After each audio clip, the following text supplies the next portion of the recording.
This is Piers Morgan Tonight.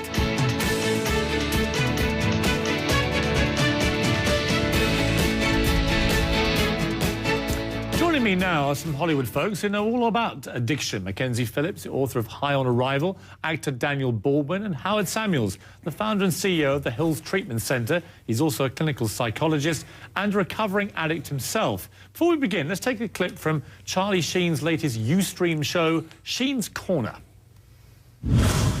Now that I have your lazy attention, world, sit back and rejoice.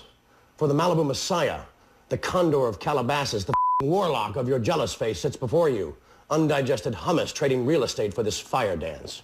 Charlie Sheen is not just some degenerate guy we've picked off the street. Of course Let's he isn't. remind ourselves what we're dealing with here. He is currently, until last week, the highest paid... No, he's an addict. Who gives a crap about how much he's paid or how famous he is? Let me just make the point, though. There are two strands to the Charlie Sheen story.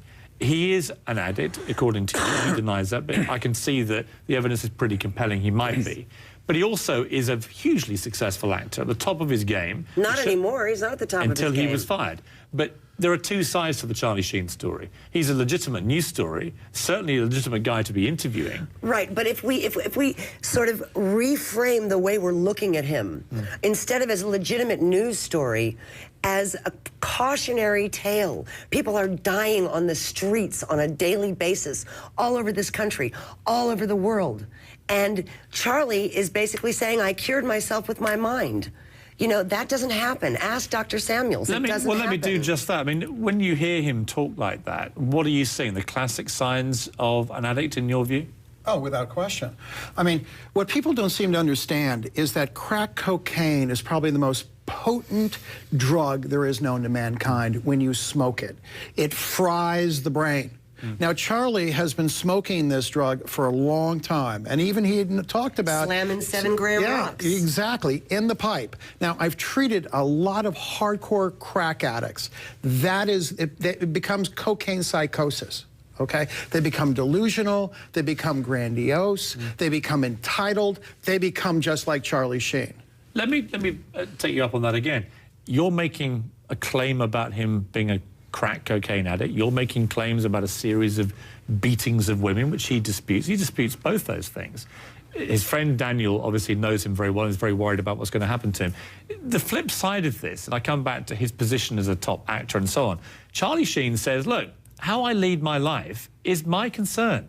And by the way, he said, there are lots of more important things going on in the world. There's Libya, there's Egypt. But look at the message that we're giving to the young people out there who are considering, do I have a problem? Am I on the edge? What we're doing is we're taking it to the next level, saying it's okay to be this way because you are the highest paid actor on television. And being the face of CBS, which is, you know, supposed to be a family, you know, network, and the family's out there, and he's working with a 9 or 10, 11-year-old boy.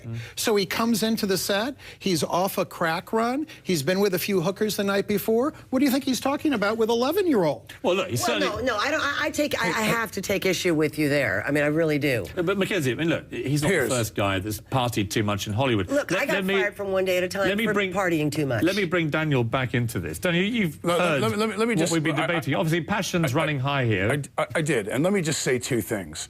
Number one, if it looks like a horse and it has black and white stripes, anybody on the planet's going to go, hey, that's a zebra. This is a zebra.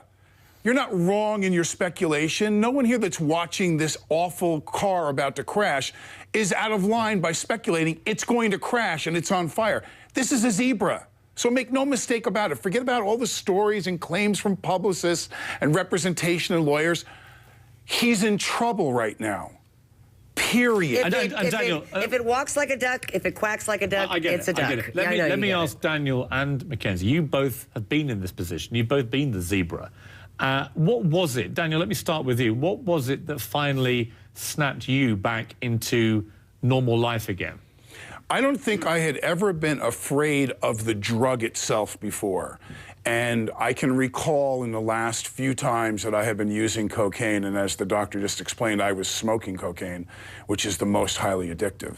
And I can remember having to look at my watch and wait in between times that I could light up again because my heart was palpitating so hard, I was afraid I was going to have a heart attack. So I literally watch my watch and go, okay, I think it's slowed down enough that I can do another one. So I had never looked at my mortality versus overdosing type of thing, and at the end it was that bad. You know, I was getting the numbness down my left arm. Mackenzie, for you, was it getting fired from the show that finally? No, my God, no. That happened 25 years ago. I like Daniel, and hi, bro, we're family. Daniel's brother Billy is married to my sister China, so love you. I was shooting heroin and cocaine, speedballs in my room as a 49-year-old woman, and I remember thinking, is this the one that's going to kill me? I got up and I was going to New York to appear on the Rachel Ray Show for a reunion of One Day at a Time. Thank God for the LAPD. They busted my ass at LAX trying to go through security with 3 grams of heroin and 2 grams of cocaine in my pocket. And I, right now, just want to say, y'all saved my life. You know, I mean, an addict will not change unless their back is up against the wall. What we're hearing, it's a fascinating debate, because until now, I totally accept news organisations, including this show. We've allowed Charlie to have a platform and perhaps have not been as censorious of him as perhaps we ought to have been. We've now heard from 2 high-profile former addicts saying, this is real, this is dangerous, this guy is going to die. Charlie would probably be watching that, disputing it, but then denial is a key part of what goes on here. From your point of view as an expert in addiction, what's the move now? Does somebody have to go in and save Charlie Sheen, or does he have to save himself? I think it's got to be a combination of both. I think it's got to be a combination of everyone that really loves Charlie Sheen to do some type of major intervention. I'm sure there's already been interventions done in the last number of weeks and months, but you can't give up. You've got to continue fighting for your family member. I mean, the only reason I'm sitting here is because my family did an intervention on me 26 years ago and saved my life, even though I didn't want to get sober. Charlie Sheen doesn't want to get sober yet. So it's a combination of the intervention, but then the only thing that creates the psychic shift, because we're talking about a psychic shift that has to occur, that Daniel had, Mackenzie had, and that I've had, is intense personal pain. That is the only thing that creates the shift. Now, how do you create that pain? You get fired from your job. Thank God CBS did that, finally. But it seems to be not having a lot of effect on Charlie. Well, not yet. Hit Charlie in his pocket. And I hope the reason that we haven't heard from Martin Sheen in a week and a half is because he's planning a conservatorship. Hit him in the pocket. Daniel, let me end with you where we started, really. You're a close friend of his. You've been through this. You're clearly very fired up about what you see is happening to your friend. You've put your life back together. You've lost a lot of weight recently. You look in great shape.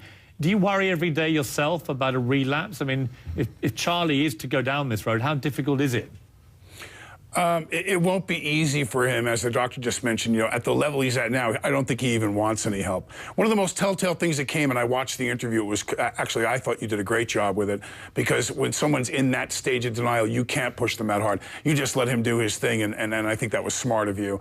And I will tell you that one of the things that came out that was most shocking to me is not a single member of that cast through this awful situation has reached out to him. Now, you asked Mackenzie, who was on that show when she had trouble, if those people didn't reach out to her. When I was on television, and this was I was going through this, other cast members on Homicide and different people that I knew in the business reaching out to me.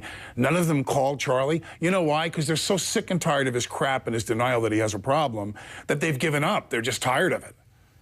And that's unfortunate.